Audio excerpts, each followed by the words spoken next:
355 gets government support. 47 orang asli released. Hi, I'm Suhaila Saifuddin. This is Cuppa News.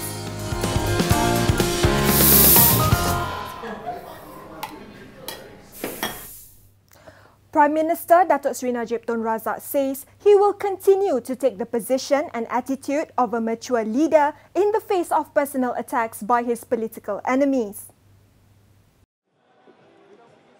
The UMNO President told delegates in his policy address at the UMNO General Assembly that he would stay above the dirty tactics of his detractors. He also expressed his disappointment in former Prime Minister Tun Dr. Mahathir Mohamad for betraying the party. Saya secara peribadi berasa amat kecewa dan pastinya saudara dan saudari juga berkongsi rasa kehambaan yang sama atas apa yang sedang terjadi sekarang. Dr. Mahathir yang dulunya seorang negarawan terbilang tetapi kini sudah berpaling tadah terhadap parti yang pernah diterajuinya selama puluhan tahun. Sehingga tidak keterlaluan jika dikatakan beliau yang pernah kita sanjung sebagai seorang tokoh dulu kini telah tergamak dan terlibat dalam perbuatan keji bersubahat pula dengan pihak DAP, Perhimpunan Haram Bersih, Parti Amanah Negara, PKR, dan lebih teruk dari itu bersekongkol dengan musuh-musuh luar negara seperti Soros yang pernah dibenci dan disuruh kita semua benci Soros sebagai penyangak mata wang. Hakikatnya inilah dia satu bentuk kemuncak penderhakaan kepada UMNO, bangsa dan tanah air. The Prime Minister also repeated his support for the Private Members Bill to amend the Sharia Courts Act 1965 or RUU 355, adding that it would be taken up for discussion by the federal government. Saya minta jangan sesiapa mempolitikkan isu ini. Kerana ia adalah satu usul persendirian yang kemudiannya akan diambil alih oleh kerajaan persekutuan, pimpinan UMNO dan barisan.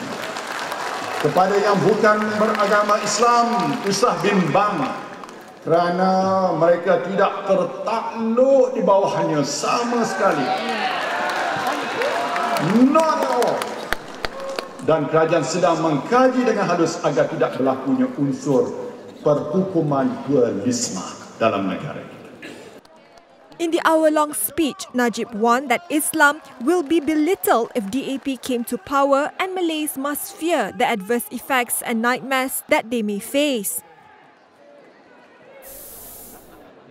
Meanwhile, BN leaders said a thorough discussion and explanation should be given on RUU 355 before deciding on the next course of action. So you are assured that the non-Muslims should not worry about the. I mean, he said that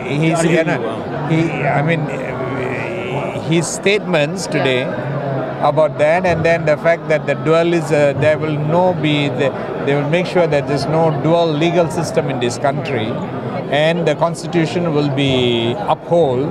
These are the issues which we have been also talking about. Right. So in our discussions, of course, which we will be having later on, this will probably form the basis of the discussion, where the sovereignty of the constitution, the assurance that our legal system as such at the present moment shall continue to prevail, and how within that framework we will continue whatever other discussions. Okay? I, for one, would like to see that whatever law that is brought in should be in consonance with the constitution that we uphold.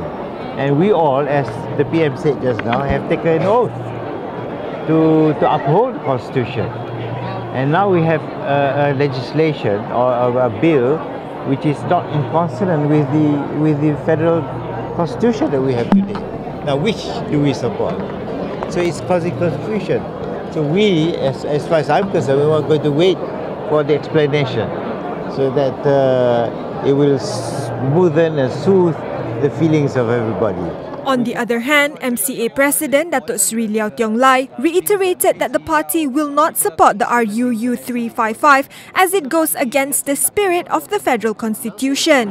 The government haven't presented the bill. We wait for the government's bill. So if they really present a bill, how is your stand on it?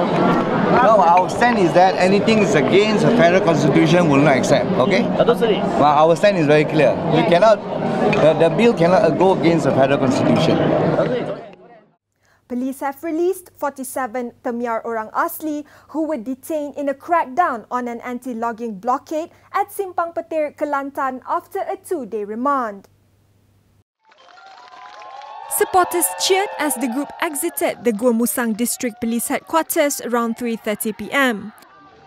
They, however, vowed to wait for their comrades from Pos Pasir to be released before returning to their villages. According to lawyer Siti Kasim, around 30 police and state forestry vehicles raided the Pos Pasir blockade this morning. Earlier at the UMNO General Assembly, Gua Musang MP Tengku Razali Hamzah said he sympathised with the Orang Asli in his constituency but believed they should not have taken the law into their own hands. And I think they have valid reasons for doing that. But of course, that is taking the law into their own hands. So they should have asked the police to do what they want done, rather than taking the law into their own hands. So that aspect is wrong. But we sympathise with the Orang Asli people because it's so difficult for them to survive. Well, I think the state government should take action. It's not for the federal government. And for me, as an MP, we can only voice our views to protect the Orang Asli. On Tuesday, police and state forestry officers demolished the Simpang Petir blockade that was set up by the Orang Asli to protest logging activities. The Kelantan government said it views the blockades as illegal and the Orang Asli's activities were hampering development in the state. A special team will be formed to investigate the collapse of a yet-to-be-completed pedestrian bridge linking KL Eco City to the gardens, which killed 1 worker and injured 5 others, while another is still unaccounted for. Perkara pertama yang kita nak buat ialah untuk form team of expert yang merangkumi daripada pelbagai agensi untuk membuat siasatan. Daripada situ kita akan pastikan apakah punca kemalangan tersebut. Adakah disebabkan design, adakah disebabkan kualiti kerja ataupun kurangnya monitoring daripada the project team, the project engineers ataupun the site supervisors termasuk safety officers. The Works Minister added that a full report is estimated to take about a month and those found responsible for flouting regulations leading to the accident will be brought to court. Earlier in the day, officials from the Fire and Rescue Department suspended search and rescue operations after their K9 unit failed to detect any trace of a victim trapped underneath the rubble. City Fire and Rescue Department Deputy Operations Chief Ruhisha Haris, however, assured that they would continue to be on standby at the scene throughout the cleanup process in the event that the missing victim was found. Okey, info yang menyatakan mangsa terperangkap di bawah runtuhan adalah daripada rakan sekerja, tapi rakan sekerja pun berada agak jauh daripada kawasan kejadian pada masa itu. Tapi dari pihak SP Setia semua sudah kira ke? Okey, daripada pihak SP Setia sendiri dia menyatakan dia dah kira dia punya buat pengiraan dia punya pekerja. Memang dia kata ada hilang satu. Tapi kita pun tanya nama pun dia pun tak boleh bagi. Jadi kita pun jadi bersalah jugalah nak kata orang tu ada ke tak ada sebab nama pun dia boleh bagi. SP Setia in a statement later said that all the workers were in stable condition and conveyed their condolences to the families of the deceased and injured. Also making headlines, a factory manager burned to death after his car collided with a lorry and caught fire in Butterworth last night. According to fireman, 53-year-old Yong Peng Fu was unable to escape the burning car as he was pinned to his seat. In another fiery crash, only the charred remains of a man was left after his car caught fire following an accident with an express bus in Sandakan. The unidentified driver was on his way to work when the collision occurred at 6:15 a.m. today. The bus driver escaped unhurt. The MACC will complete its probe into the Sabah Water Department scandal soon.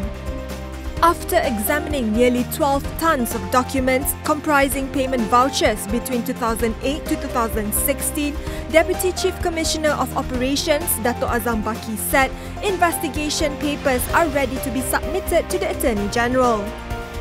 Since October, 28 people, including the department's director and 2 deputies, were detained to assist investigations. It was reported that the Water Department officials allegedly abused their power by awarding contracts to 38 companies owned by their families or cronies to siphon off federal funds.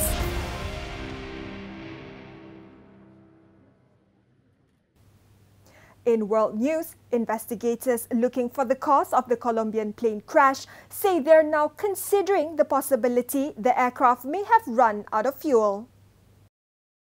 An audio tape aired by the Colombian media revealed that the pilot of the charter plane carrying a Brazilian football team radioed frantically that he was out of fuel.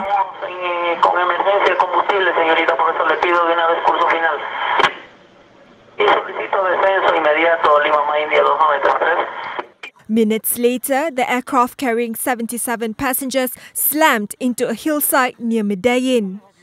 The crash killed most of Chapecoense's squad and 20 journalists travelling with them to the finals of South America's second-largest club tournament.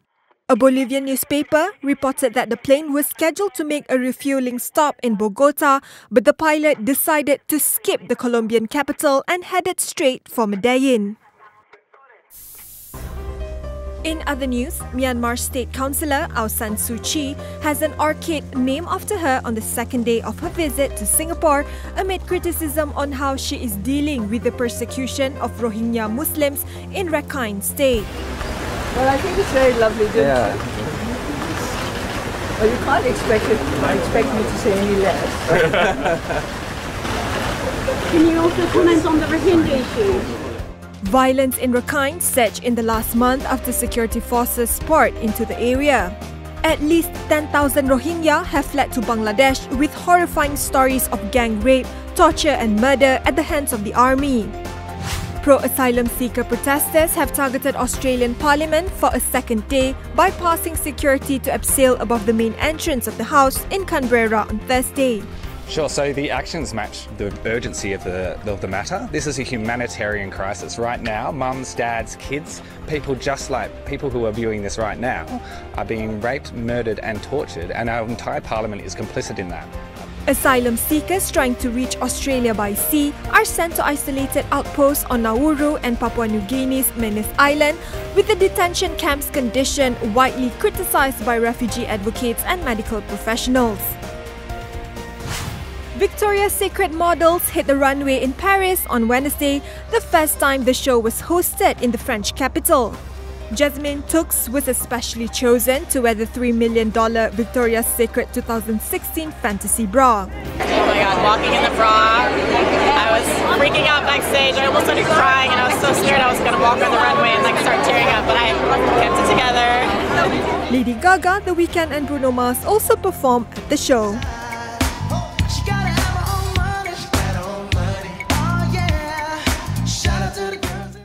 Now I know what's been missing from my life, a bling bling bra. And that's a wrap from us. Good night.